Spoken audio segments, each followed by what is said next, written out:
Hello and welcome to Unacademy. As part of your Conquer Main series today, we'll be discussing history for mains. Now previously, we've already discussed economics, we've discussed geography, we've discussed science and technology yesterday. Today, I'll be taking up history and specifically modern India. Now, when we talk about the sessions itself, you know that the first session is free on YouTube and thereafter we'll move to the app. And if you want to subscribe or enroll into Conquer Mains, it's just rupees 999 and it is available on the store and the link is given in the description box.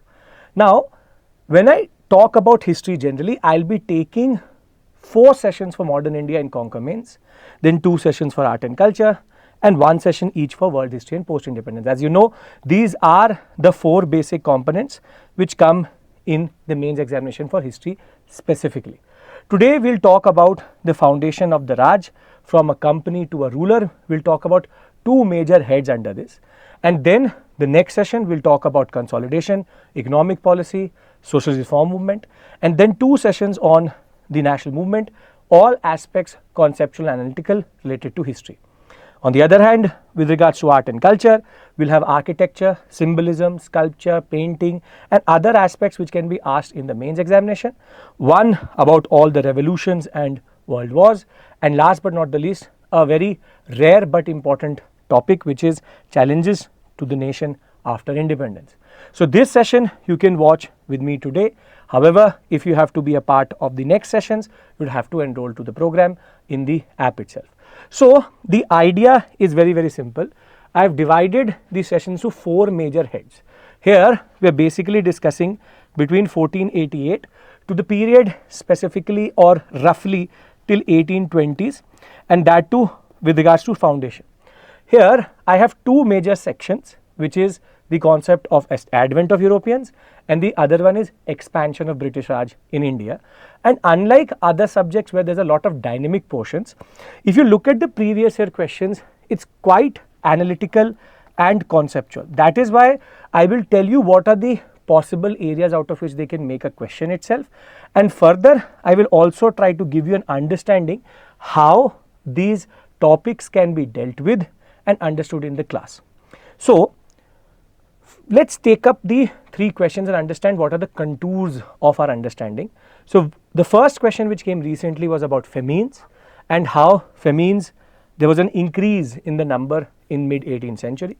Then we have a very interesting question about how with a smaller army and the better equipped army which the rulers had, how did the British East India Company manage to in a way win the Indian subcontinent. And thereafter we had a straightforward question on the successor states and rebel states, the idea of fragmented polity in 18th century. So there are multiple components to this story, but what I want to concentrate on is advent of Europeans, and then in the next section I'll talk about the decline of Mughals and the idea of what is the British expansion theory and concept in that sense. So what we are trying to do in this session, please do understand the purpose, is mains level understanding. So for us the facts in a way become secondary, but the understanding becomes very important. So if I survey the conceptual aspects which can be asked in an advent of European section, the following questions can be made and can be answered. For example, why was there a need for a sea route to India or Indian subcontinent? What is Blue Waters policy and the policies of the Portuguese? Further, 2 very interesting questions. Why did the Dutch and Portuguese fail to colonize the Indian subcontinent? And thereafter, what is the difference between the English presence, the East India Company and the Portuguese, Dutch and French models? These are aspects which make a lot of sense vis-a-vis having a conceptual question. There's a lot of facts which are embedded to it, but what I want to do is I want to revise everything with you in a certain way so that you are clear and you're sorted for the examination. If they're asking you anything out of this section, it will most probably be on the lines at which we are having this discussion. So let's first take the question and we'll be coming back to this slide from time to time. The first question is, why was there a need for a sea route to the Indian subcontinent? Now that can be explained by looking at the politics of the Indian subcontinent along with Central Asia and the West Asian sector. Wherein, see, in India, when we talk about the Portuguese period 1488, or when Henry the Navigator, or the idea that 1498 finally Vasco da Gama is going to reach India, but 1488 Bartholomew Diaz reaches the Cape of Good Hope. This period, which is the late 15th century, is a period in which three things will happen, and one of them is also going to happen in India with the establishment of the Mughals.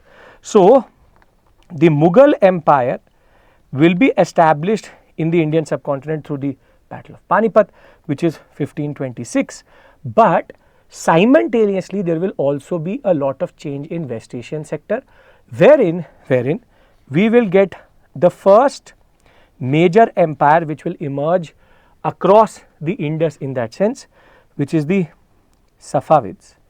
And the Safavids were an important power which will emerge in this sector, the Iran-Iraq sector, to protect and in a way disseminate Persian culture.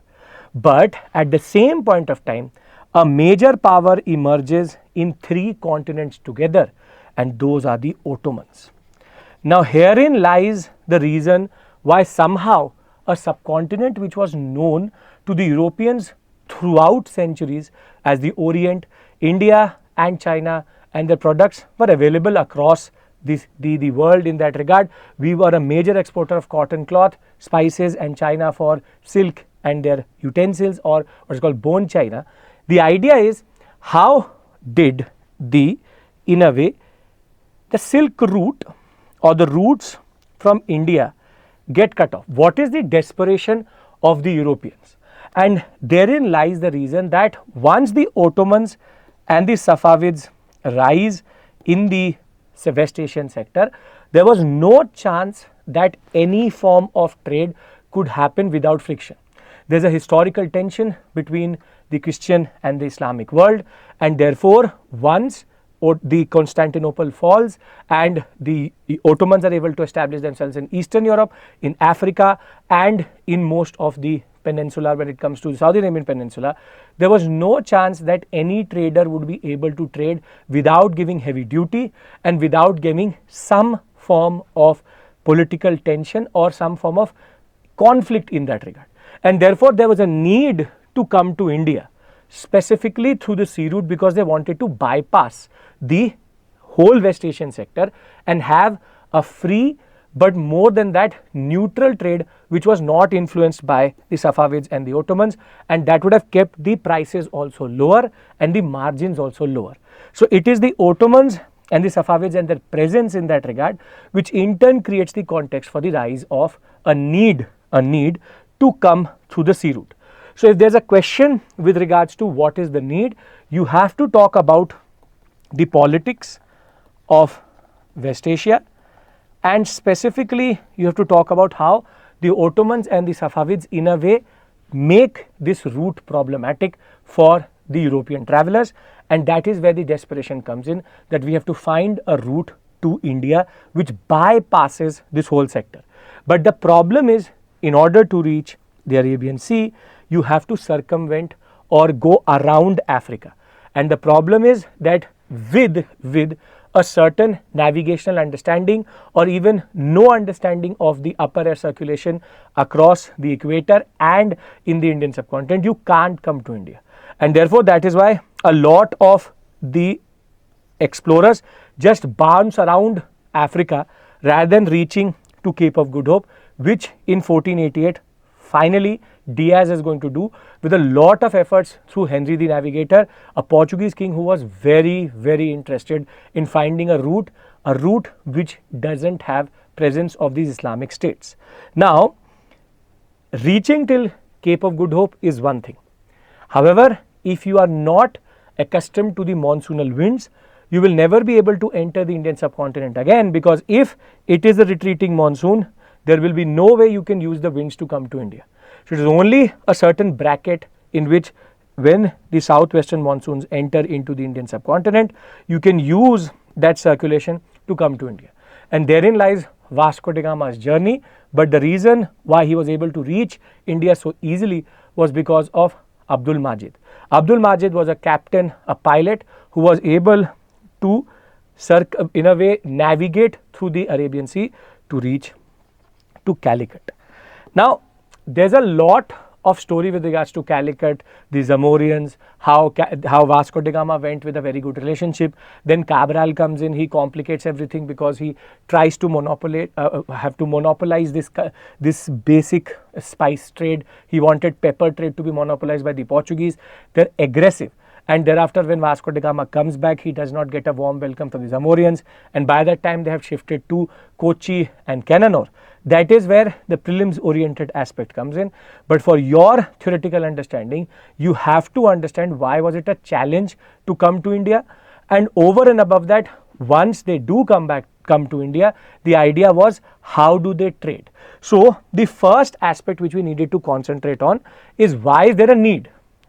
This is a very standard question which UPSC can ask you, because it's not that India was an isolated subcontinent and nobody knew about it. The Orient was very well known to, and we even had trade during the Roman periods.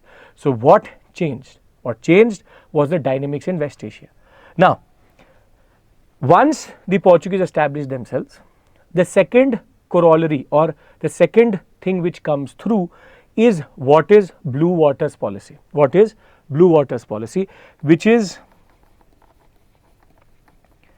the next thing which we need to understand. See, under Blue Waters policy, there is something called the Cartas system. Now, Cartas itself in Portuguese means letter. It's basically a permission system. Now, the Portuguese had a certain conception of rule and colonialism, and that conception of rule and colonialism is that they did not want to go for territorial expansion, but rather create outposts, which is they wanted Calicut, they wanted Kochi, they wanted Cananore, they wanted Goa, then they took Daman and Diu, though in due course in different periods. The time periods from 1505 to 3 to 11 to 10 to 29 is immaterial right now. We are having a discussion in the larger concept itself, and therefore be it Daman, be it Diu, the idea is very simple. They wanted to create a whole sector where they had a presence across the Arabian Sea. That is why they took the Hormuz Strait also, and they will also establish themselves at Malacca. They had a certain model, and that model is create outposts and create a chain of forts which basically protect this whole route, and this route can therefore be in a way dominated by them.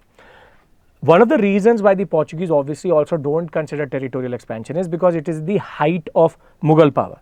Mughal power under Akbar, Jahangir, Shah Jahan was too powerful for the Portuguese to easily expand, and also the Deccani states are also very difficult to expand into. Bijapur somehow gave Goa to Albuquerque, but the problem is the Deccan is very stable, and the Indian subcontinent generally is a very politically stable whole.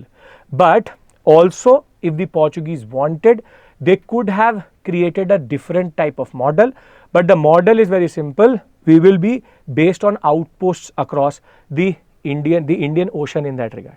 Within that, they followed what is called as the Blue Waters policy.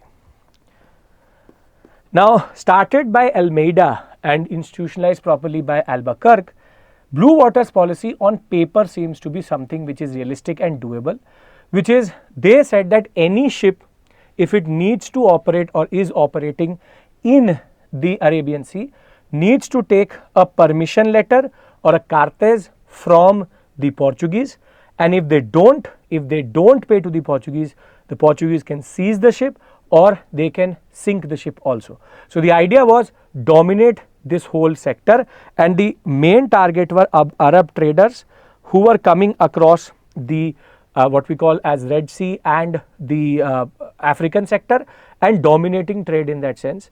Now, in principle, it seems to be something which is possible, but at a time when today modern navies struggle to scan the whole sector with ships, the Portuguese were not able to effectively apply it, but did annoy a lot of people, which is, for example, the Gujarat ruler. On the other hand, the Mamluk rulers of Egypt, all were extremely annoyed by the way the Portuguese tried to establish themselves here.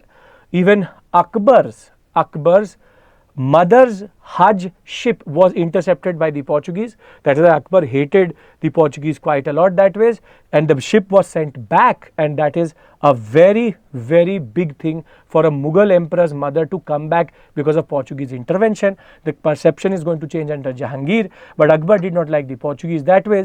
But the idea is very simple. This model was to dominate the seas.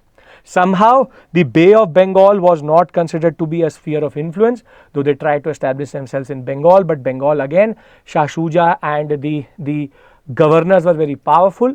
So the Portuguese were expanding at that point of time when territorial expansion would have been difficult, not impossible but difficult.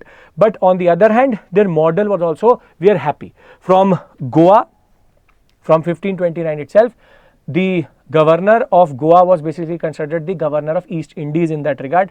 Everything in India from Malacca to everything was under him only, which is again problematic that way. But the Blue Waters policy is a conscious policy followed by the Portuguese to in a way dominate the trade. Now in the examination, obviously you will not write the stories, but what you have to write is that it's a state policy followed by the Portuguese to dominate the Arabian Sea. It was a system which was based on permission passes. If a person or if a sailor did not have the pass, either he could pay for it, that generates revenue, or the ship would be seized or sent back or sunk. And in that regard, the Portuguese in a way did go into a conflict with the ruler of Gujarat and the Mamluk sultans of Egypt, and that in turn led to the Battle of Chaul and the Battle of Diu, in which finally the Portuguese will prevail. But the problem is that from this question itself, the second question or the third question comes in, which is why did the Portuguese fail to colonize the Indian subcontinent? See, the Portuguese had a straightforward monopoly under which between 1500 to 1600 they could have easily expanded into India. They had 100 years with no other European power in the subcontinent. So it is very clear that they had in a way a monopolistic presence in the Indian subcontinent, in the Indian Ocean. Now, the reason why I speak English today, the reason why I don't speak Portuguese or Dutch are based on how they look towards the Indian subcontinent. See, the Portuguese had 2 to 3 big fundamental issues in which they were actually operating. The Portuguese had a good sea model, had a strong navy, but their territorial presence was nil. And what they did was they took concessions, created forts. However, they never meddled into the internal politics initially, and also did not want to territorially expand in India. What they wanted was they wanted to control the seas. So the first flaw, and this is called the flawed model of the Portuguese colonialism in India. This is the flawed model of colonialism. The idea is very simple, that this flawed model was based on the idea that the control of seas and oceans as it is a very, very difficult task. Very, very difficult task, because you cannot monitor, and effectively they actually were never able to control everything properly. Whatever they were able to control was closer to their forts, and therefore it was about controlling the seas, and that is not how you expand. Unlike where their concentration towards Brazil is going to become extremely nuanced, which is that they really got engrossed in expanding in Brazil. India became their second priority also. That way Brazil was a distraction, and in the long run India would have given them more than Brazil in that regard. But because Brazil was an open canvas and with a lot of conversions happening in that sector, with a lot of gold and silver available, they literally became obsessed with Brazil. And the fact is, India never became their priority fully. The third issue is that why Portuguese failed in India was the fact that they had an administrative setup which was not very effective. Beyond their central zones, it was not very effective, and to have one viceroy or governor for the whole of the Indian Ocean itself is a nightmare. That doesn't create a regime which basically has effective control. Everything is on guesswork, and as it is, in order to travel around in this sector, your timing really matters. If your timing is incorrect, you will never be able to transverse or even move around in the Indian Ocean if you don't have, and in this period you need the winds to help you reach a certain place, and wind circulation ideas were quite important that way. So the administrative setup is also problematic. So together with their control over seas and oceans model, with the idea that Brazil itself was their obsession and mainstay, and the administrative setup which was based on too much of decentralized control, it is very clear that the Portuguese were never going to actually be serious. If you will read more into Portuguese history, they also had a serious issue of manpower. They never had the population to support a further expansion. Once they started to expand in Goa, the policy of assimilation didn't really work. Though they were extremely aggressive Inquisition period, they were extremely aggressive. A certain agenda based on religion as it is would never dominate in India, because in India, if you have a religious understanding such as the Danes, where you only want to convert, you as it is will not be able to expand.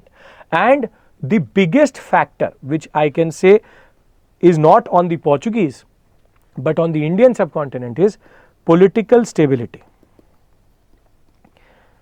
Political stability, and a lot of actors which were in a strong phase. So be it the Deccan Sultanates, be it the Mughals, their period of expansion, this 1500 to 1600, after as it is, the Mughals will come after 1526. After 1526 till 1707, as it is, expanding in India was very, very difficult. Till the death of Aurangzeb, it was very, very difficult. Wherein lies the timing? So that is the first discussion we need to have, where the blue waters policy in a way gets connected to the concept of Portuguese failing to colonize India in the larger context. Now comes the question, then what happened to the Dutch? See, the Dutch were the second to enter. Please pay attention to one more thing, which is Dutch are the second to establish themselves. Though the East India Company of the British are established first in 1600 and Dutch is established in 1602, their presence in India is much quicker in 1603, unlike the British which will get presence in 1613. So the Dutch in a way came to India and they made life hell for the Portuguese. The Dutch between 1602 to 1620, that was in a way took a lot of the posts, specifically Malacca, away from the Portuguese. Even certain parts of Sri Lanka were lost by the Portuguese to the Dutch, eventually will reach to the British to a certain agreement. The idea was that the Dutch were the second to come and they also had a golden opportunity. The golden opportunity was that the Portuguese were too weak. They were also under what is called the Iberian Union, in which the Spanish were dominating over the Portuguese, that is the Iberian Peninsula becoming a union. The Spanish did not care about the Portuguese establishments as it is. So the Dutch had a golden opportunity and the Dutch were able to establish themselves very quickly. Their presence first began in this sector with Mauchlypatnam, and from Mauchlypatnam itself they started to expand. They were in Mauchlypatnam, then they will further go into the Cannanore sector. They will have even presence in Bengal. They will take 2 to 3 outposts in Calicut, in Cannanore, in Kochi, and their presence was even in Surat. That way they were much more balanced in managing both the Arabian Sea and the Bay of Bengal. However, the Dutch again got distracted. The reason for that is that they became obsessed with the Indonesian sector. The Indonesian sector, wherein their main priority became controlling the Malaccan Straits, controlling the trade which is happening day in, day night in high volumes between the Indian subcontinent and South China Sea. And with the Indonesian sector now their priority, the problem was that they just looked at India as a trading sector, though their presence could be even seen in the Doab region. The idea was very simple.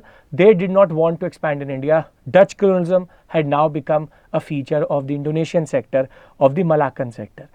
In a way, it was also good because the Dutch are that way a very, very brutal colonial power, much like the Belgium sector, and even the Danes and French are considered to be quite ruthless, but the Dutch and the Belgians generally are considered to be generally to be very ruthless. Dutch were ruthless in Indonesia, and unlike the British, their nature of control was much more brutal, and the Dutch operated India through the VOC, which is called the Dutch East India Company, and VOC is basically the Dutch spelling of East India Company. The VOC that was very active in India, will remain till even 1759. Their presence is going to be quite significant when Mir Jafar is going to try to remove the British from Bengal, the last moment in which the Dutch actually interacted with the English. However, the VOC again lost the plot. It was a governmental body, and once it's a governmental body, their priorities was to represent the crown, to bring glory, to bring gold, trade, and they also got distracted by this lure of Indonesia, which again was dumbness, because India was at this point of time an extremely valuable resource if you are able to colonize it. This is what the British found later, and that is why the British presence in India for 200 years. So the reason why the Dutch were not able to expand in India properly was again because they had a flawed model, and they were literally distracted. For them, trade relations were more important, and for them Southeast Asia became the lure, and this is the Brazil of the Dutch. And further, again the reason could also be which is the stability of the Indian subcontinent. Stability of the Indian subcontinent. This is where somehow the English were quite lucky that their presence comes in, or their expansion starts when they will be patient, they will wait. Once Aurangzeb will die, things will change. So again, the Dutch presence is based on a certain flawed notion. That is why the Portuguese and the Dutch failed to colonize the Indian subcontinent. This can be asked in the examination, mains examination, in different ways, in which it can talk about the reason why the British were able to expand, so it becomes a corollary, but you would have to add a point that the Portuguese and the Dutch in a way failed to expand in India properly as a model, which was problematic in that regard. So Dutch, flawed model of trade relations, Southeast Asia, stability of the Indian subcontinent, also a factor against, but Dutch could have done it if they wanted to. Now, there is something common between the Dutch and the Portuguese, and we are now moving to the next two questions, which is, or rather the most important question, which is, what is the difference between the Portuguese, Dutch and the French, which will come after English, and the English presence and East India companies. So we know that the Portuguese, there was no specific type of company which was created, but it was the representatives of the crown which expanded into India. For the Dutch, it was the VOC. VOC is a proper East India company, but based on a lot of patronage from the crown, and it's a governmental company. Governmental would mean it has the seed money. The way it was created was through the money of the state, government, or we can say public company if you want to. The French, who will come even after the Danes, we have the Portuguese, Dutch English, Danes and the French. When the French will even come, it was Louis XIV who got interested in this politics of the Indian subcontinent, so they will also create an East India Company.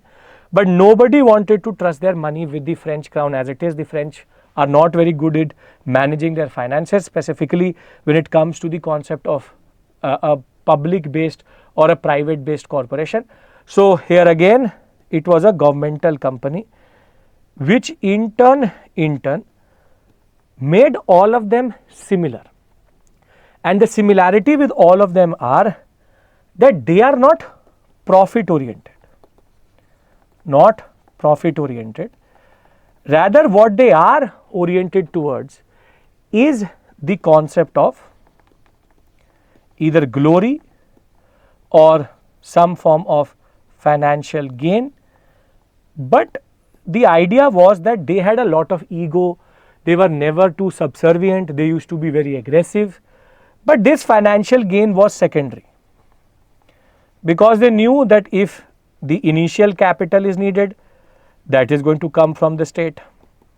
If there is any shortfall, that will again come from the state. The employees are again employees of the state, and this means that they have very slow response, which is very slow response to things. If you wanted to sneeze in India, you had to send a letter to Lisbon for the Portuguese, and you had to send a letter to Europe. Then they would say, okay, we sanction it, and then you sneeze. That is a rhetorical way of saying everything needed the sanction of the metropole. Nothing could be taken as a decision in India quickly. This is a very important point. The slow response of the whole mechanism, red tapeism, the disinterest of the employees, and even the cushion that even if we don't gain anything, we still have the money, will make all of them in a way very similar to each other, and in a way will never be able to respond to the changing needs of the Indian subcontinent the way they should have. This is where our discussion pivots away from these three major European powers to the English. Now the English are a little bit different. How are they different? Because the English crown, or the kings and the queens of England or the United Kingdom, didn't really care about the East Indies trade for a very long time. They could care less, and that is why they did not want to create an East India Company with state money. However, the English merchants were very, very cognizant of the potentialities of the Indian subcontinent, and that is why the East India Company was created as a joint stock company, wherein basically private individuals gave the initial capital, and the East India Company was nothing but based on shares and dividend. The private nature, the private money which was pushed into the East India Company made it very different, because the private money made that shareholders are liable for shares and based on that dividends, and therefore profit sharing is quite important. And being listed in the London Stock Exchange also did not help, because there was a value of the company which could be very simply gauged through the stock price. But further, the shareholders nominated the court of directors, and these court of directors therefore used to take a call on the behalf of the shareholders for the East India Company. But what was even more important was the COD, the court of directors, used to authorize the employees of the East India Company to take a call. If you want to fight, if you don't want to fight, they had a lot of discretionary power, and therefore East India Company private nature also meant that because people's money was involved, it is very, very clear that if they don't generate profit, the value of the company will fall in the pound value, and that will be reflected in the company's confidence in the market vis-a-vis people showing trust in the East India Company or not. So they are literally profit oriented all the time. This comes from the joint stock company nature of the East India Company, and this is where they are fundamentally different from the Portuguese, the Dutch and the French. For them, profit, profit, profit. If they don't generate profit, people will take out money of the East India Company, and that will in turn lead to the stock price going down. If stock price goes down, the idea was COD, the court of directors were answerable. They had to answer why is that profit is not generated, because people will not take the stock just as philanthropy. They want something back in that sense. Now, one more important aspect played a very important role, which the Portuguese and the Dutch and the French as it is were never going to face, but the idea was to get a charter. See, for the Portuguese, Dutch or the French, intra-nation trade, which is trade or competition from their own companies' traders or from their own countries' traders, was non-existent, meaning it's a governmental company. A Dutch, a Portuguese, a French, rivalry was not possible, because it's a governmental company. As it is, nobody else is going to trade when the government has already created a company to trade in that sector. But the problem is, East India Company of the English is a private company, and therefore, for example, if Tatas exist in India, there will be competition from Mahindra, from Bajaj, other actors. So in order to eliminate any form of the competition from within the UK, from within England, they needed to secure this charter, which they were able to. Which is, the charter did not actually say monopoly. It said that the East India Company has an exclusive right over the trade which happens east of the Cape of Good Hope or in the East Indies.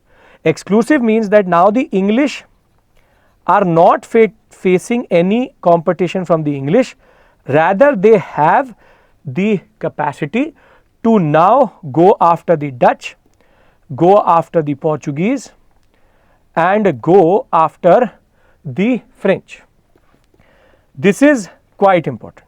This is quite important because if they are not able to, then it would have complicated the story of the East India Company. The East India Company has to make sure that it is able to create a non-competitive environment from its own rivals and its own people in that sense.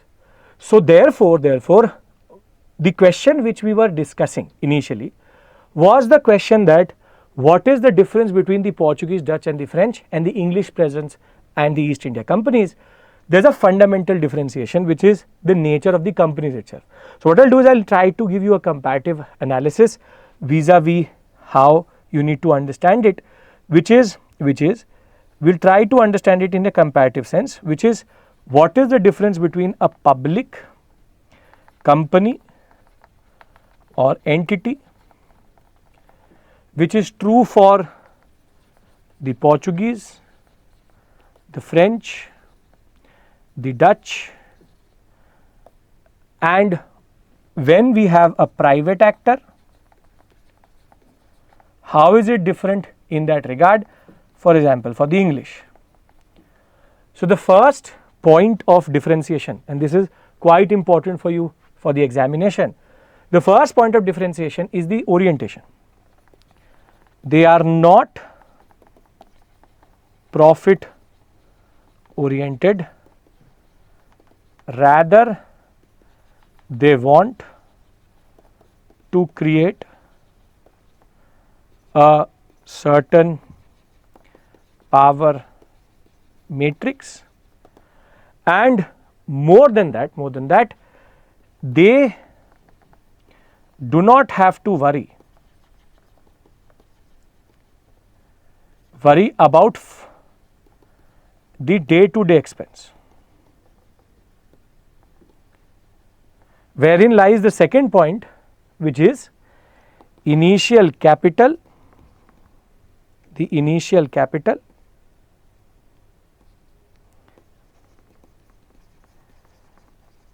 and expenditure is all borne by the state, and therefore no pressure, and the most important, no accountability to the people or anyone else. And the idea is very simple. The biggest issue is very slow to take decisions and respond. This is going to be critical in a place like India, wherein you have to be quick on your feet to come with solutions. Therein lies the second major differentiation, which is they are or were profit oriented, and the nature of presence was based on getting concessions and gaining as much as possible. A very important point. It was about gaining as much as possible. And the second aspect is because they are answerable and accountable to the people, shareholders at least,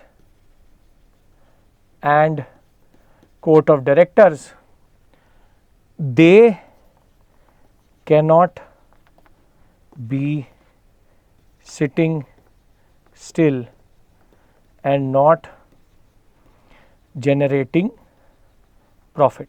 This is very simple. Profit has to be generated, and that is why they were quick to respond and also create as many opportunities as possible. So that ways it is quite interesting that how the initial colonialistic understanding itself was based on different fundamentals. There is a fundamental differentiation between how the public company and the private company respond, wherein the idea that the public entity and the private entity respond, and therefore that is the reason why we got colonized by an actor like English, over smart, very quick to respond, patient, very opportunistic, waited, never tried to project power. Rather, the public entities tended to project power quite a lot.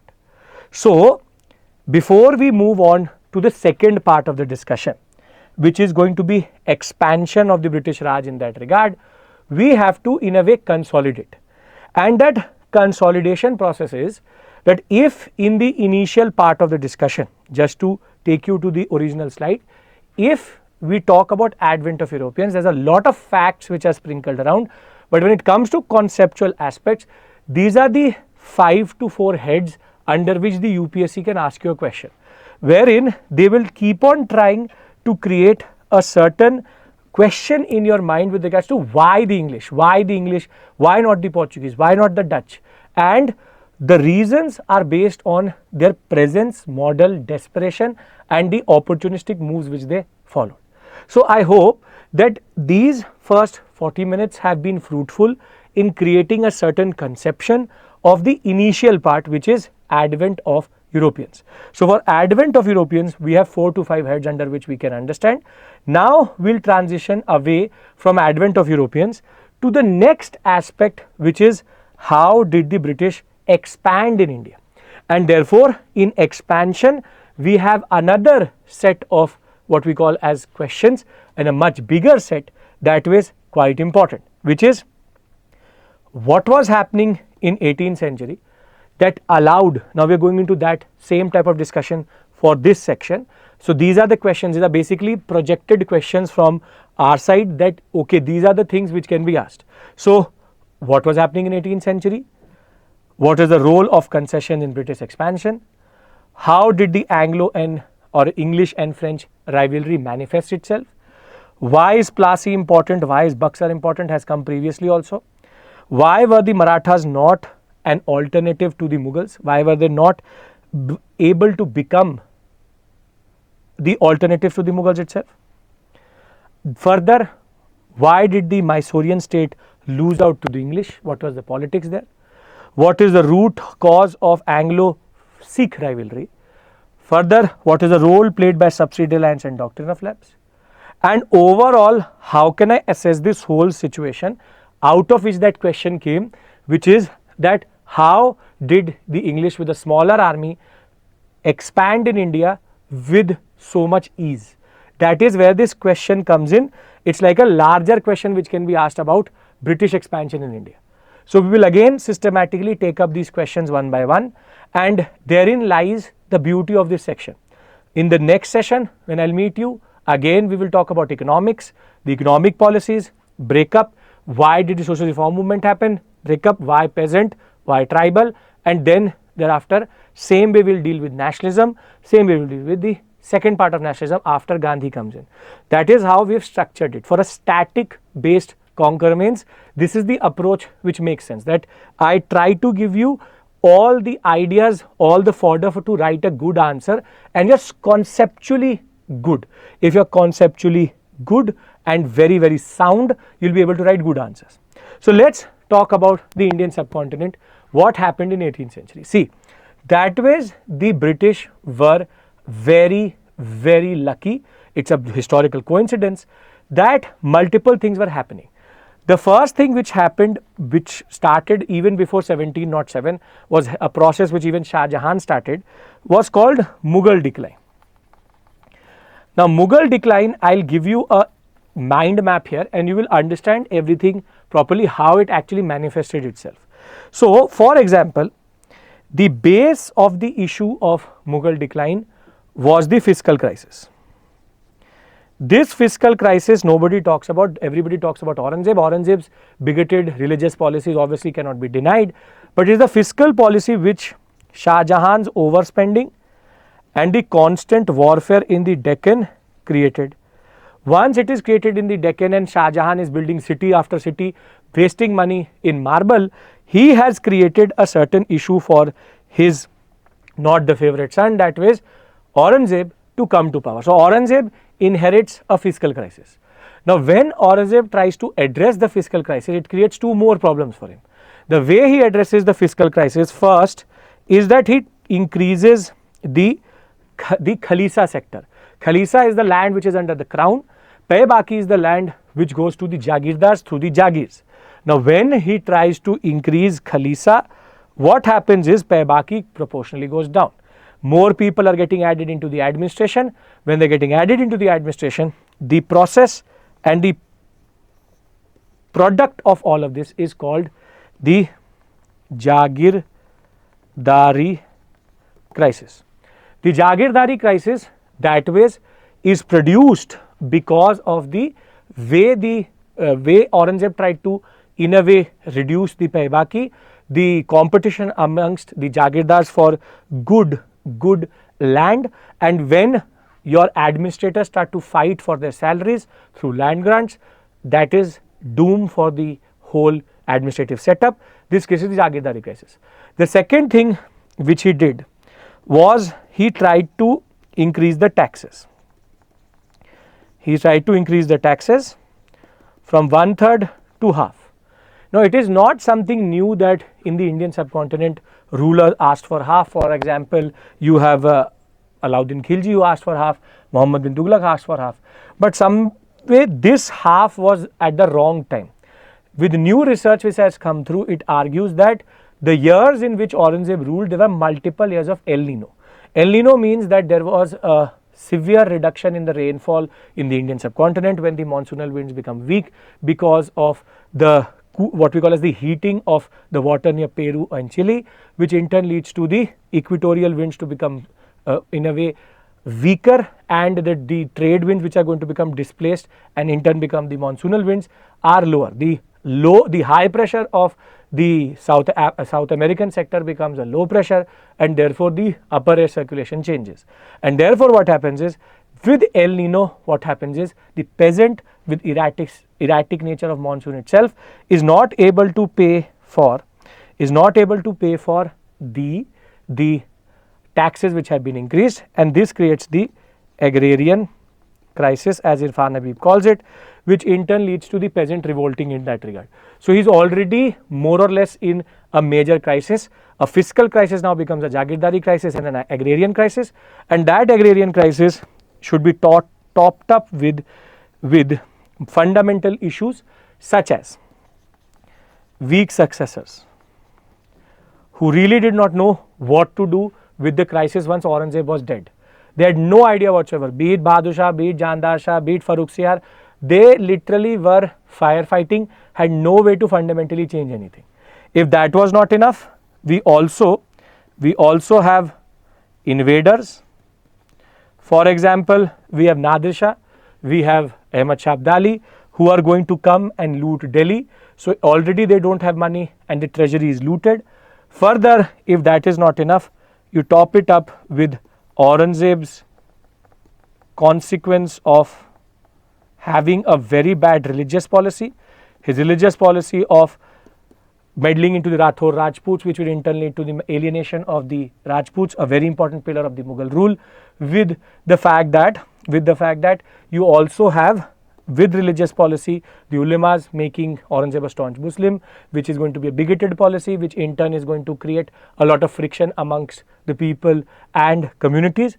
And in that regard, this whole complex which you see is going to create a power vacuum, and more than that, it will create fragmentation of political setup in India. Fragmentation of political setup in India, which is that now with the main Mughal power gone, there was no other way but the fragmentation of the political setup in India. It was very clear that this fiscal crisis was never going to be managed properly, and therefore this creates the question, what was happening in 18th century? This is a question, what was happening in 18th century? By 18th century, this whole crisis has created a major issue in the Indian subcontinent, and now we have the Mughal Empire in a way giving birth to and also fragmenting into what we today see. Spectrum talks about three heads: successor, independent, and other one more category. That actually makes no sense. They use the successor, rebel, and the independent state separately. The two categories which are even used by Shekhar Bandyopadhyay or all standard books is successor state and rebel state. We have some states which are ambiguous. For example, Mysore does not follow or does not totally fall into the process of a category of successor state, but we still say that. Rajputs again are a question, though Rajputs were the Rajputana sector was a very important part of the Mughal Empire through Watan Jagirs. So they also go into the successor state concept. So we will keep Mysore and the Rajputs as in a way only partially true for successor, because if you create three different categories, then the problem is the line between independent and successor and rebel becomes very hard to actually define. But pure successor states are, for example, Awadh, are Bengal, Hyderabad, and you have the three major sectors which come out. Out of Hyderabad will come Carnatic, so it also falls under this category. In the other hand, we have rebel states, the most important, Marathas, who were always fighting or previously fighting. We have the Sikhs, we also have the Rohilkhand sector, and if that is not enough, we also have, with Maratha, Sikhs and Rohilkhand, we also have a very important power which emerges at this point of time, which is the Jats and the Rajputs in and around Delhi, who are there. So those Rajputs are the Rajasthan sector, the Rajputana sector, these are the Rajputs in and around Delhi. Now the reason why I call them successor is because they were previously a part of the Mughal Empire. Once the central authority gave way, they became out. They came out in that regard, which is Awadh Sadadullah Khan, Bengal Murshid Quli Khan, then Nizamul Mulk Asaf Jah, or the Dost Ali, and the initial concept itself, the Sadat Ali, Sadat Khan here, Sadadullah Khan here, you have Murshid Quli Khan, or even Nizamul Mulk Asaf Jah. The idea was very simple. They were all governors appointed by the Mughals, became independent. We call them rebel states because they actually came out, they were already fighting with the Mughal Empire. Once the Mughal Empire started to decline, they were able to expand at a scale which was not possible previously. So they literally were rebelling against them and now are able to carve out independent states. Now, out of this whole sector, they've already asked a question, the beset question, that fragmentation of polity, and in that question you only had to answer what was the political scene. This is the political scene. In multiple cases for PT, you would have to learn their histories. For example, how, for example, it went from Alivardi to Sirajuddaulah to Sujauddaulah, what happened in Hyderabad, what happened with regards to the Marathas. That is all the concept of Peshwa rule and the idea that how the Chhatrapati rule became more or less a dependent of Peshwa rule, Balaji Vishwanath, Baji Rao, Balaji Baji Rao. Thereafter, how Madhav Rao's succession became problematic, the idea that Marathas had to go into a conflict with these things. I presume that you would know because those are things which you would have done for your prelims examination. But now you have to go into fundamentals. For Marathas, I will repeat because we have a fundamental question there. But the idea is the British now had to face these powers. And one thing which is common to all of these powers is they have a certain mindset which is myopic.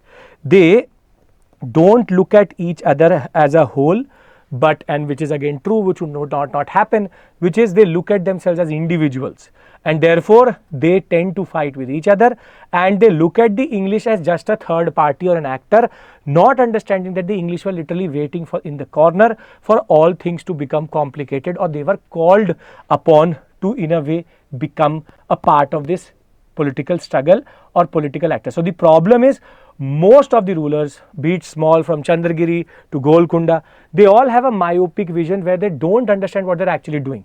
The disunity of India is a very important factor in making sure that the British, and that is what was the answer to that question, was very important for the British to expand with a much smaller army and at a much accelerated pace. Now when we talk about the Mysorean sector or Awadh or Hyderabad or Carnatic, let's go into the question how each of these actually came to the British. And the first set of questions can be about the concessions. How was the British able to expand? And therein lies 1613, 1615, 1632, 1639, 1651, 1690, and thereafter 1717. These are concessions which came from Indian rulers. 1613 and 15 are Jahangir's Farman, Surat through the 1613 one, through the 1615 one, Broch, Mauslipatnam, Ahmedabad and Agra. Thereafter 1632, the Golden Farman from Golconda for 3000 rupees, for 500 pagodas rather, for 500 pagodas can trade duty free, volume goes above and beyond. 1639, Chandragiri concession wherein they get Madras itself. 1651, the biggest blunder, Shah Shuja Farman. Shah Shuja, one of the brothers of Aurangzeb, the governor of Bengal, he will give the British the access to trade duty free in Bengal for just 3000 rupees per annum. And 1689-91 is important because this is the period in which the British lost out to Aurangzeb. Aurangzeb was the first one to really understand that the British were misusing their farmans in that sense. Farman being nothing but the concept of a royal order. 1689 and 90, what happens is the Aurangzeb seizes all the settlements, and because Aurangzeb was in a crisis, which is where I believe that India was lost, he will in 1690 restore everything back for a payment of 1.5 lakh rupees. Basically 1.5 lakh rupees India was sold off to the English, and in between you also have 1698 when Calcutta will be given to the British, by the Bengal authorities. 1717 is Farrukhsiyar Farman, the Magna Carta of the British in India. Everything sold off from Surat for 10,000, Bengal reinstated, for Chandragiri reinstated, Hyderabad reinstated, the concept of Golconda Farman reinstated. Everything was reinstated with the right to transfer their rights to everyone else or anyone else. That is the concept of Dastak, plus the concept of minting their own currency, which would have, that was a blunder, which would have the same, in a way, force as the concept of a Mughal currency. So these are the concessions which really matter. You can't go into too much detail, but one line about each one of them is going to be enough. I've given you that much understanding here, but these concessions play a very important role in a way in making sure that the British expansion in India is slow but is very fundamental. This is how the British actually took root into the Indian subcontinent, through which the sprout or the plant which is going to come out is going to be called colonialism. The fundamentals of British rule were very strong because they have always waited for things to happen, never forced the issue, and generally always were apologetic initially, or were extremely appeasing in the way that they used to always have flowery words, used to flatter the different kings that you are the best, you are no one better than you, and therefore our rulers had a very myopic vision. They did not understand the larger picture. The larger picture is absent. That is why there is a fundamental problem in how they expanded in India. Now, or rather how the expansion became very easy in India. So we have now understood what was the Indian subcontinent in the 18th century. We've also understood what is the role of concessions. This is where the roots of the Indian subcontinent come through. And now we have to go through each and every sector, what really happened. So when we talk about, for example, Carnatic. Carnatic is the first place where the British had to face resistance. In 1740 to 48 period, specifically in 1746 onwards, there is going to be a conflict which is going to be the French. So the French, we already know, were never going to be as proactive as the British because of their nature, but the Anglo-French rivalry actually does not have its roots in India, and that is a very standard question which can come in. There are 3 Carnatic wars, but the first and the third do not have roots in India. Rather, they are based on an Austrian war of succession, a war of succession which was happening in Europe, specifically between Maria Theresa and Ferdinand, and thereafter, once Maria Theresa is dead, then it again manifests itself as a 7 years war. So this point should be very clear, that the Austrian war of succession is the reason why the French and the English fought, wherein the English turned out to be very smart. They made Anwaruddin fight rather than them fighting the French. The French showed their hand very quickly. And the third is the 7 years war, and in the 7 years war again the French were very quick to respond, but the French aggression did not work, and after the Battle of Vandivash they seemed or ceased to be a threat to the English in that sense. So these 2 wars have their origin in Europe, but the second Carnatic war is quite interesting, which is what was the tendency of European powers in India, which is to meddle in Indian politics, which is the war of secession which was happening in Hyderabad between Nasir Jung and Muzaffar Jung, and what was happening in Carnatic over Anwaruddin and Chand Sahib, and therefore they taking sides. Ironically, the first Carnatic war was won by the French, but because Austrian war of secession French lost, they had to give everything back to the British. Hyderabad and Carnatic, Anwaruddin, Chand Sahib, Muzaffar Jung and the Nasir Jung conflict, also the French had an upper hand, but after the siege of Arcot, everything will fall apart and the English are going to win. However, it is in the 7 years war where the French lost both in India and in Europe vis-a-vis the side which they had taken in the war, and that in turn leads to the French becoming a non-threat to the British. Their areas will become, Pondicherry will become a protectorate, and therefore 7 years war is that way quite significant in making sure that the French cease to be a problem. The French also did a lot of mistakes, recalling of Dupleix, very slow to respond. Here Clive had a lot of discretionary power, how to move around and how to take decisions, and the fundamental difference between a private and a what we call as a public company showed. And therein the Carnatic story, you should know the root causes in that sense. Austrian War of Succession, 7 Years War, and the civil wars within Hyderabad and Carnatic. Again, in a way, I am revising all these topics with you, but I am trying to create a certain image in your mind that you understand them fundamentally. Then comes Plassy and Buxar. Now, in the larger narrative, please understand one thing. Plassy was actually not a war, it was a conspiracy, and Buxar actually sealed the fate of India. See, Plassy was based on Siraj-ud-Daula's assertion to stop the fortifications which were happening in Bengal. The French and the British were doing it in preemptive sense of the 7 Years War, and the idea was Siraj-ud-Daula asked them to stop. They will not, English will not stop, the French will stop. In turn, Siraj-ud-Daula is going to move and capture everything in the Bengal sector. In turn, it will lead to the what we call as black hole incident, in which Siraj's men are going to keep a lot of people in a small dungeon. They will suffocate to death.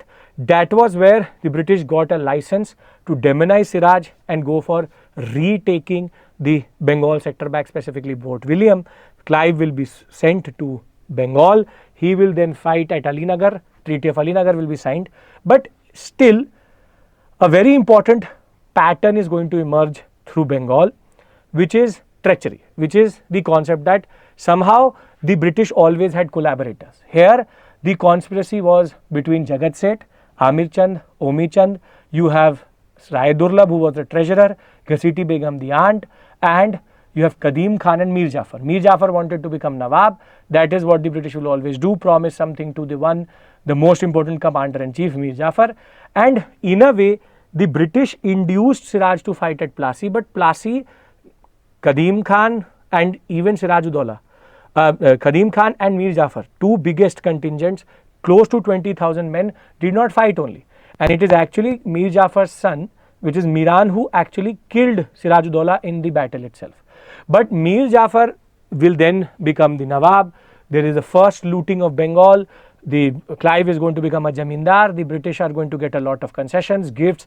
Full looting of Bengal is going to happen. But it is still argued that Plassy was just the door opening and the foot in the door. It is Buxar which sealed the fate, wherein once Mir Jafar is going to see the looting of Bengal, he will go to the Dutch. The battle of Chinsura is going to happen, Bedara as it is called, and the Dutch will fight with the English. English are going to defeat. English did not like that the same person they brought to power is now trying to remove them, which will in turn lead to the removal of Mir Jafar and bringing of Mir Qasim. Qasim already was very wary of how the British are operating. The second loot of Bengal will happen. Now in the Chuna trade, they will get a certain share. They will be paid for a lot of different things. The battle in the south is going to be funded by Bengal. Multiple things will happen. Qasim will move to Munger to remove the influence, remove the men from the court itself, and then he will do the thing which is going to make the British extremely angry, which is he is going to remove the taxes on everybody. Therefore, the whole concept of the Farman would not make sense. Everybody would have the same privilege as the English, and Mir Qasim is then going to flee. Mir Jafar will be brought back. Qasim is going to go to Awadh, where he is going to meet Sujau-ud-Daula. From Sujau-ud-Daula is going to say, let's take Shah Alam the second also into consideration. And now the tripartite alliance, which is Delhi, Mughals, Awadh and Bengal, are going to fight the British at Buxar in 1764. Buxar is very decisive, where Mir Qasim is going to run away and everybody is going to surrender.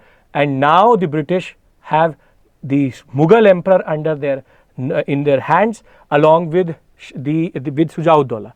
Now, Treaty of Allahabad and Diwani rights are granted, and this Diwani right, as you will see in the next session which I am going to have on the app, I will tell you why Diwani rights were so important. Diwani rights fundamentally changed the way the whole structure of British trade was there in India. But Buxar sealed the fate of India, because now if Clive wanted, he could have removed the Mughal emperor, but Clive is of the policy of the idea which is called as hands-off policy. Don't do anything, only do that much which is needed. He just wanted Diwani so that he could collect the revenue, rather than controlling Bengal through the Nizamat control, which is called the dual rule or the dual system in Bengal, which is the Nizamat with Reza Khan, and the concept of the Nazim's position with Reza Khan and the Diwan's position with Clive or the East India Company. A lot of things will follow later. the third loot of Bengal, Clive's mismanagement of the revenue system, which will in turn lead to the 1769 and 1770 famines. Famines will become very common after that, and thereafter there will also be the fiscal crisis, which is the Clivian bubble, which was created because Clive had said a lot of money is coming from Bengal. The East India Company stock is going to go beyond a point, and thereafter, once the revenue will be collected, the dividend was really low. Everybody is going to sell their East India Company stock, which will in turn lead to the crash in the market itself, and that is where East India Company at the same point of time was getting crores of rupees from Bengal, but was also applying for a loan with the British, and therein lies the reason for the Regulating Act also in 1773, which is that how can you have so much revenue and you can be bankrupt at the same point of time. So Plassy, Buxar, that way's implications are quite important because Buxar sealed the fate for the Indian subcontinent. Plassy was the foot in the door, Buxar was the door opening and the British entering into the Indian subcontinent as a territorial power. So the session is called from a trader to a ruler. This is where they start to rule. Diwani means that they now have become a proper territorial power, and thereafter the need to bring in the board of control later by Pitt's India Act, because too much power was now with the East India Company. A small company was now having the Diwan's position, which is very significant that was in the larger context of Indian history. That is why Plassy and Buxar is quite important. So we've discussed Carnatic, now we have done Bengal. Now comes the story of Marathas. So we'll discuss Marathas, then we'll discuss Mysore, Sikh, and then how indirect control was also quite significant. Now Marathas that ways were a very promising, what we call as political entity in India when it comes to an alternative to Mughals. They had expanded till Delhi. At one point of time, Delhi was under the control of the Marathas. The 1751 agreement between the ruler, the Mughals and the Marathas, specifically Balaji Bajirao, that we will protect you from even external threats for the collection of Chauth and Sadeshmukhi from the northwestern sector. Marathas had a lot of promise. Under Peshwa rule, there was a resurgence of Marathas generally after Chhatrapati Shivaji Maharaj. There was a lot of infighting, Tarabai and Shahuji. However, once Balaji Vishwanath is going to capture power, with becoming the Peshwa, the Prime Minister, and then having a king who is basically secondary, is not the de facto power, only the name power in that regard, de jure power. The idea was Balaji Vishwanath expanded, was very good in managing the administration. Bajirao was even better, the one who had so much control over his army that he never lost a battle itself and was able to reach Delhi, defeat the Mughals, and now collect taxes, and the Mughals had to pay tribute to the Marathas. Until Balaji Bajirao, who is the third Peshwa, everything was fine. But Balaji Bajirao, two things will happen which will destabilize the Marathas. Why were the Marathas not able to become an alternative? Because of two simple reasons. First, the Balaji Bajirao agreement with, it's not that the Marathas did not have a conflict with Abdali. That is also quoted that Abdali, the Marathas' removal of a governor in the Multan and Lahore sector had also made Abdali angry, and Abdali was taking revenge. But there was also an agreement between the Mughals and the Marathas. In lieu of Chauth and Sadeshmukhi from northwestern sector, they were going to collect Chauth and Sadeshmukhi. The Mughals were now going to be protected from internal and external threat by the Marathas. This was an agreement which was created that the Marathas will protect from external threat. That in turn will, in a way, push them into the third battle of Panipat, which was not their battle, but a battle in a way between the Mughals or the Abdali incursion or a movement into India, and therein Sadashiva Rao Bhau and Vishwas Rao will be lost, and thereafter the political turmoil will start within Marathas, because now Madhav Rao is going to come to power, but they will have a politically ambitious uncle, which is Raghunath Rao, and Raghunath Rao is the single-handed person who in a way involved the British and destabilized the Marathas, because first he will become too power hungry, Madhav Rao will remove him, he will then remain in the background, Madhav Rao will rule till 1772. Once 1772 Narayan Rao is going to come to power, then Madhav Rao will then Raghunath Rao is going to kill Narayan Rao, and that is how he is going to become Peshwa. And that was not acceptable to the Bharbhai conspiracy or the Bharbhai section, which is led by Nana Fadnavis. And finally, once Raghunath Rao is removed by Nana Fadnavis, the Bharbai conspiracy, he will do the blunder of going to the British. So it is believed that it is the Treaty of Surat which sealed the fate of the Marathas, which is in a way the British got an entry into Maratha politics through the Treaty of Surat, where Raghunath Rao said that you should fight with me and give me back the Peshwaship. Nana Fadnavis is going to defeat the British twice, and Raghunath Rao will be pensioned off and removed, and thereafter through the Treaty of Salbai they are going to go into an agreement that we will help each other in a way in mutual aggression or mutual non-aggression and third party aggression, we will help each other. That is where the British will realize that the Marathas were too powerful in the 1780s, 90s and the early 1800s. Therefore, they are going to wait, and the wait is going to come in a way, patience is going to pay off, wherein once Madhav Rao II, who had been installed by the Bharbai conspiracy or by Nana Fadnavis, he will die. Who will become the next ruler is going to be Baji Rao II, who is the son of Raghunath Rao, and he was not acceptable to all the families of the Peshwas. Holkar, specifically Yashwantrao Holkar, will not like the fact that why did Raghunath Rao, in a way a person who went to the British, actually his son is becoming the next Peshwa. It will become Sindhya plus Baji Rao II versus Yashwantrao Holkar, and what will change, what will be very fundamental is, as soon as Yashwantrao Holkar is going to defeat Baji Rao II, Baji Rao II, like father, like son, he will go to the British, and therein through the Treaty of Basin, it is believed that the fate of Indian subcontinent was fully sealed, and Marathas will cease to be a threat to the British and even an alternative to the Mughals, because with the Treaty of Basin they will sign what is called the subsidiary alliance. Baji Rao II is going to go into a subsidiary alliance that will literally make the whole Maratha sector subservient to the English interest.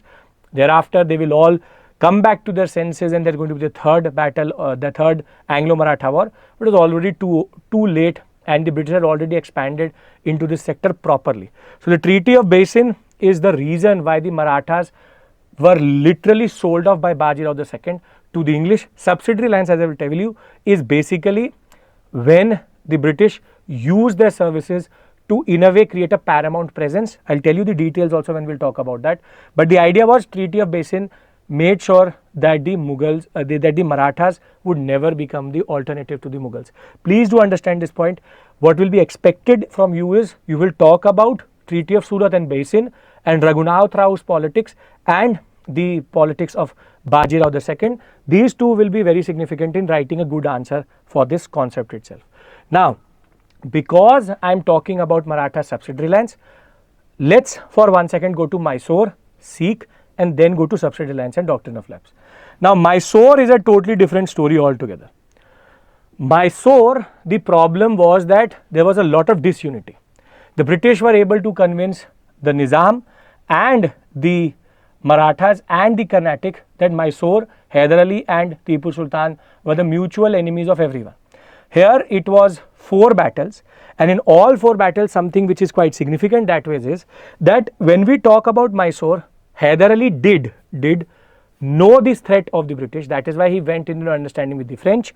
The French and the Mysorean, in a way, alliance made the British very uncomfortable. First Mysore war, not very conclusive. The Treaty of Madras is going to happen. Nothing really is going to come out of that. The second was when they had already gone into a treaty which is of mutual non-aggression and help from for third party aggression. When the Marathas will attack the Mysorean sector, the English are not going to do anything. That will literally make Hyder Ali very angry, and that in turn will lead to the concept of the second Anglo-Mysore war, where Hyder is going to go to Suffren. Suffren is going to give more assistance, and at the same point of time the American War of Independence was happening at this point of time, and the English and Hyder Ali are going to again fight. No real conclusion. Treaty of Mangalore, everybody goes back to the same space, but Hyder Ali dies in the second Anglo-Mysore war, not because of the battle, natural causes. And this in turn will bring in Tipu Sultan into the picture. It is the third Mysore war which is the most important, which is the concept of Travancore buying Jalkotal and Cannanore from the Dutch at Kochi, which is considered to be a subservient sector of the Mysorean sector of Tipu Sultan. Tipu Sultan is going to attack Travancore. That will in turn create the context for everybody responding. There will be an alliance between the British, Travancore, the Carnatic sector, Nizam, and they will all come together, even the Marathas together, and they will attack Mysore.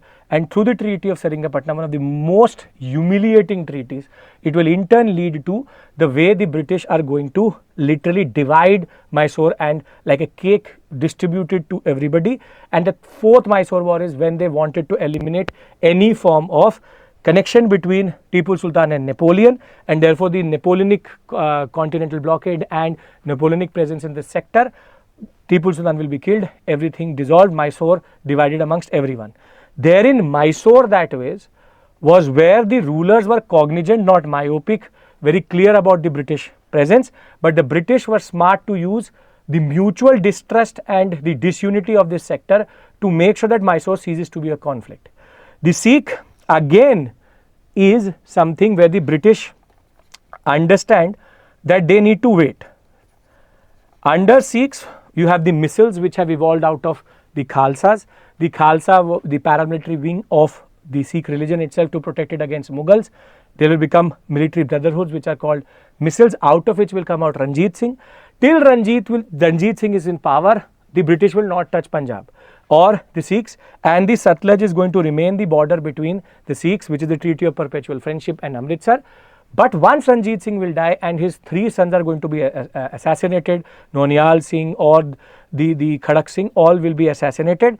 It is when Dilip Singh is going to come to power with Rani Jindal as regent, a small boy, and Hira Singh as the Wazir.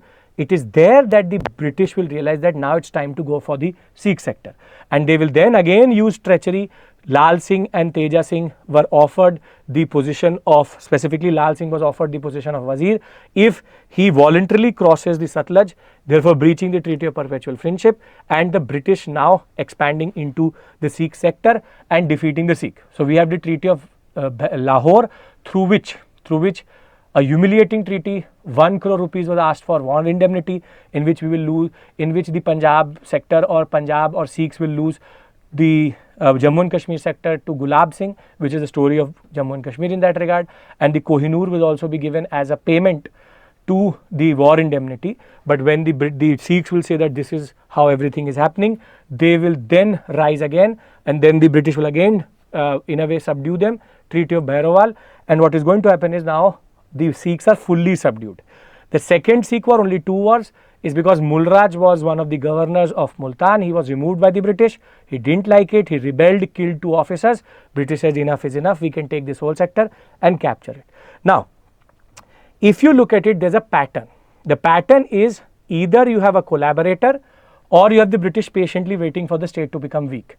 This is a very important point you need to understand. When it came to direct expansion, the reason why the British were able to actually expand with a much numerically lower army is first disunity of the Indian subcontinent, second collaborators who gave them internal information or inroads, further the idea that because there was disunity, infighting and civil wars, they were able to use that opportunity quite well. And the other reason why the British were able to expand comes in the concept of indirect tools of expansion, which is the concept of subsidiary alliance and doctrine of lapse.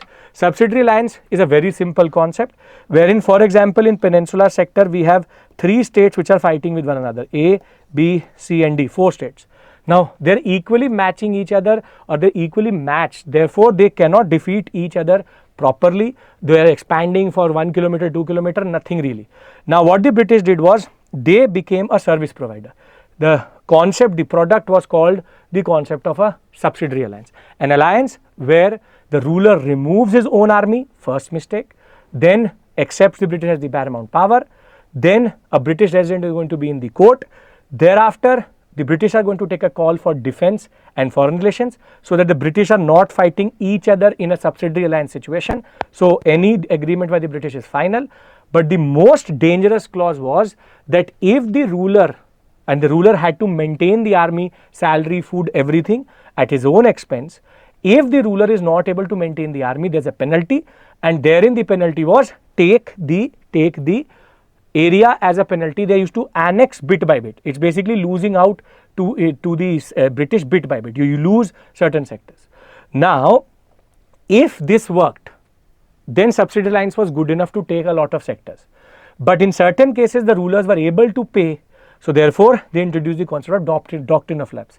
If you are under the domination of the British, or you accept the British as a paramount power, and if you don't have a naturally born son, your area will be annexed because you are not the paramount power, we are, and we will decide succession.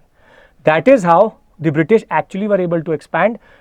And the British, because they are a private entity, they don't want war. Most of the expansion happened through subsidiary alliance and doctrine of lapse. These wars were necessary to create paramountcy and control in this sector. So basically, there were 4 theoretical models through which the British could have expanded.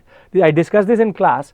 These are theoretical. There is no example for this, but these are applicable in certain cases. See, the first one was direct conquest, that we already know, but the British would not like to do this because it is expensive. Second one was you go into a subsidiary alliance, annex through penalty, and then fully take that sector. So here the penalty clause is used through subsidiary alliance. But what if the subsidiary alliance is not working and for example, Hyderabad it never defaulted. So then you wait through, then you apply doctrine of lapse, and through that doctrine of lapse take that sector. There could also be a case that you did not have subsidiary alliance, but you were either protected or dominated. For example, the case of Carnatic, dominated by the British, then apply doctrine of lapse and take that sector. So you can either take it directly or subsidiary alliance and doctrine of lapse, or just doctrine of lapse. You have multiple cases in which all 4 combinations were used in order to get India. Now, basically the overall assessment is that the British really did not need a lot of firepower or fighting power initially, because they were patient and waited for India to divide itself, which is the fragmentation of 18th century. Then infighting gave them in a way inroads, collaborators gave them information, and in the end, in a way, the British with a much numerically, and see, subsidiary alliance allows the British to have a much bigger army, not at their expense, to be in India. And the subsidiary alliance would allow them to actually operate properly in this sector easily, with regards to no need for a big standing army in India. The standing army is now being maintained by us. That is where I always say we paid for our own colonization. This is a very important point which you need to understand. We paid for our own colonization, which is through doctrine of lapse and specifically subsidiary alliance. Subsidiary alliance is paying the colonizer to colonize your territory not once but slowly. And you allow the colonizer to have also a big army which he can use against you or anybody, and that used to happen quite a lot. So therefore, the overall assessment of British expansion is, it is very slow initially but strategic, keeping the costs down because it's a private entity, but unlike any other power, policy of appeasement, strategic interests and slow movement was taken into consideration. So in the past 1.5 hours, what I have discussed with you are 2 very important thematics. One is advent, the other one is expansion. And the idea is that advent and expansion can be understood in the context of theoretical and analytical concepts, and you have to make sure that you understand it and are able to write an answer. Factual understanding will not help you. What will help you is the larger concepts and conceptual understanding. So I hope that you found this session very useful.